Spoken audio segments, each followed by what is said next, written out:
തിരുവനന്തപുരം കമലേശ്വരത്ത് അമ്മ സജിതയും മകൾ ഗ്രീമയും സയനൈഡ് കഴിച്ച് ജീവനൊടുക്കിയ സംഭവത്തിൽ ഭർത്താവ് ഉണ്ണികൃഷ്ണന്റെ ക്രൂരമായ മാനസിക പീഡനത്തിന്റെ ഞെട്ടിക്കുന്ന കഥകളാണ് ഇപ്പോൾ പുറത്തുവരുന്നത്.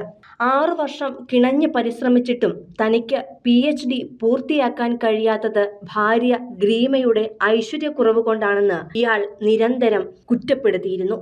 ഈ അപമാനഭാരവും അവഗണനയുമാണ് 2 ജീവനുകൾ കവർന്നത് എന്നാണ് ഇപ്പോൾ ബന്ധുക്കൾ നെഞ്ചുപൊട്ടുന്ന വേദനയിൽ പറയുന്നത്. നീ വന്നതിൽ പിന്നെ എൻ്റെ ജീവിതത്തിൽ ഐശ്വര്യമേയില്ല. നിന്നെ എനിക്ക് വേണ്ട എന്ന ഭർത്താവിൻ്റെ വാക്കുകൾ 6 വർഷം അദ്ദേഹത്തെ കാത്തിരുന്ന ഗ്രീമയുടെ നെഞ്ചു തകർക്കുന്നതായിരുന്നു. ഗ്രീമയുടെ അച്ഛൻ മരിച്ചപ്പോൾ പോലും ഉണ്ണികൃഷ്ണൻ വരികയോ ഫോണിൽ ഗ്രീമയുമായി ബന്ധപ്പെടുകയോ ഒന്നാശ്വസിപ്പിക്കുകയോ ഒന്നും തന്നെ ചെയ്തിരുന്നില്ല. അതിനു മുമ്പും ഇവർ തമ്മിൽ ഫോണിൽ പോലും ബന്ധപ്പെടുമായിരുന്നില്ല. അദ്ദേഹത്തെ നേരിൽ കണ്ട് വീണ്ടും ഒരുമിച്ച് ജീവിക്കാനുള്ള ശ്രമങ്ങൾ നടത്തുവാൻ മരണവീട്ടിലേക്ക് പ്രതീക്ഷയോടെ എത്തിയപ്പോഴാണ് ഹൃദയം തകർക്കുന്ന രീതിയിൽ ആളുകൾക്ക് മുന്നിൽ നിന്നും സംസാരിച്ച് അപമാനിച്ചിറക്കി വിട്ടത്. അയർലൻഡിൽ PhD വിദ്യാർത്ഥിയായ ഉണ്ണികൃഷ്ണൻ വിവാഹം കഴിഞ്ഞ് വെറും 25 ദിവസം മാത്രമാണ് ഗ്രീമയ്ക്കൊപ്പം താമസിച്ചത്. തുടർന്ന് ഐശ്വര്യമില്ല എന്ന വിചിത്രമായ കാരണത്താലാണ് അവളെ ഉപേക്ഷിച്ചതും. കൊച്ചിയിലാണ് ബന്ധുവിൻ്റെ മരണാനന്തര ചടങ്ങിൽ പങ്കെടുക്കാൻ ഇയാൾ നാട്ടിലെത്തിയത്.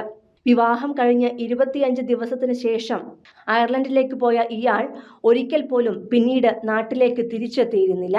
ബന്ധുവിൻ്റെ മരണത്തെ തുടർന്ന് ഉണ്ണികൃഷ്ണൻ നാട്ടിലെത്തിയിട്ടുണ്ടെന്നറിഞ്ഞാണ് അദ്ദേഹത്തെ ഒരു നോക്ക് കാണുവാനും സംസാരിക്കുവാനും ഗ്രീമയും അമ്മയും മരണവീട്ടിലേക്ക് എത്തിയത്.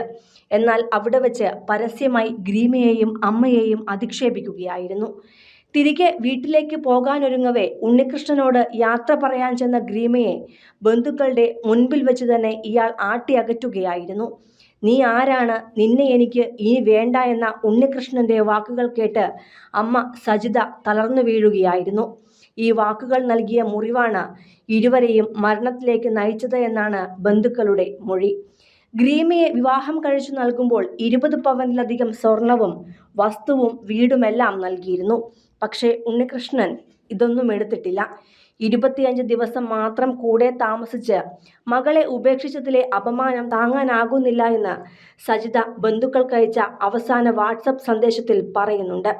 ഭർത്താവ് രാജീവ് 1 മാസം മുൻപ് ഹൃദയാഘാതം മൂലം മരിച്ചതിൻ്റെ സങ്കടം മാറും മുൻപെയാണ് ഉണ്ണികൃഷ്ണന്റെ പീഡനം ഈ കുടുംബത്തെ തകർത്തത്.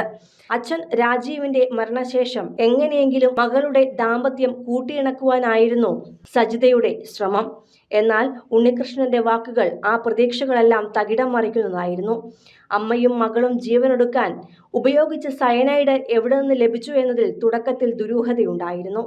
എന്നാൽ ഗ്രീമയുടെ പിതാവ് രാജീവ് കൃഷിവകുപ്പിൽ ജോലി ചെയ്തിരുന്നയാളാണ്. കൃഷി ആവശ്യങ്ങൾക്കായി സയനൈഡ് അടക്കമുള്ള കെമിക്കലുകൾ വീട്ടിൽ സൂക്ഷിക്കുന്നത് അവിടെ സ്വാഭാവികമായിരുന്നുവെന്നും അച്ഛൻ കൊണ്ടുവച്ച വിഷം തന്നെയാണ് ഇരുവരും കഴിച്ചത് എന്നും ബന്ധുക്കൾ വ്യക്തമാക്കുന്നു. സിനിമ, ഫാഷൻ, ലൈഫ് സ്റ്റൈൽ വാർത്തകൾക്കായി മലയാളി ലൈഫ് സബ്സ്ക്രൈബ് ചെയ്യൂ. ലേറ്റസ്റ്റ് അപ്ഡേറ്റ്സിനായി ബെൽ ബട്ടണും അമർത്തൂ.